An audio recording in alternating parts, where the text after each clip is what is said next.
You driving? Some Plan Bs are smarter than others. If you're drinking, don't drive. RBT means you need a Plan B. Authorised by New South Wales Government, Sydney.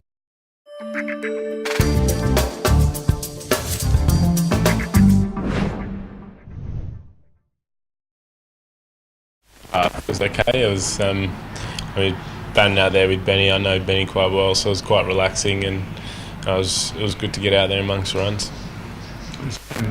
Was it as easy as you made it look?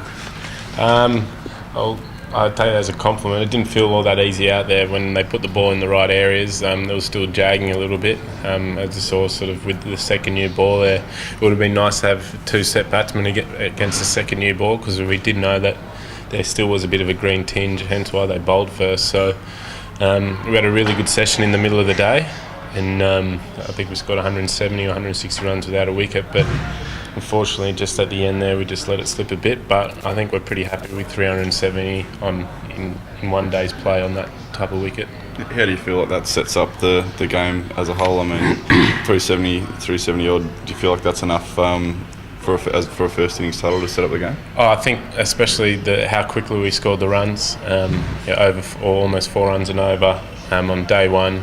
It just moves the game forward. So we're certainly pushing for 6 points, and whether it's enough to take a first innings lead or not, that we'll have to bowl well tomorrow and come out and do what we need to do tomorrow. And I guess you only know how good a score is after both teams have batted on the wicket.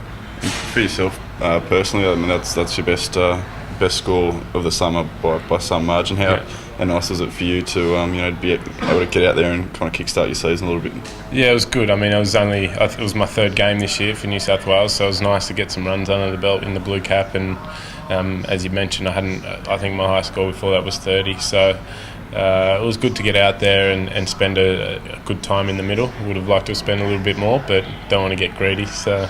Has it been a little bit frustrating in the sense that you were in India, you didn't get to play a game, and then you haven't really been able to, string those consecutive games together, which is, when blokes start to hit form? Yeah, I think, obviously the sort of little setback with the injury was a little bit frustrating, but I think you've just got to be able to be flexible and make sure you take the opportunities when you're available to play cricket, and when you can.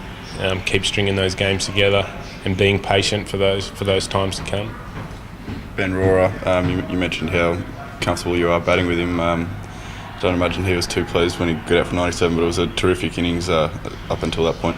Yeah, it was. I mean, the way that Benny plays, he sort of just counter-attacked it was obviously seaming around a little bit early on, and he just came out, played his shots, and almost scored a run a ball 100. I think he was sort of 97 off 104, 105 or something like that. So, he really put the bowlers under the pump and put the bowlers under pressure. And I think he sort of, obviously reaped the benefits. But, it's just I thought he played a really good innings. And just based on especially how we saw some of the wickets tumble towards the end, is there still a decent amount there for your quicks to get some work done tomorrow? Yeah, I think so.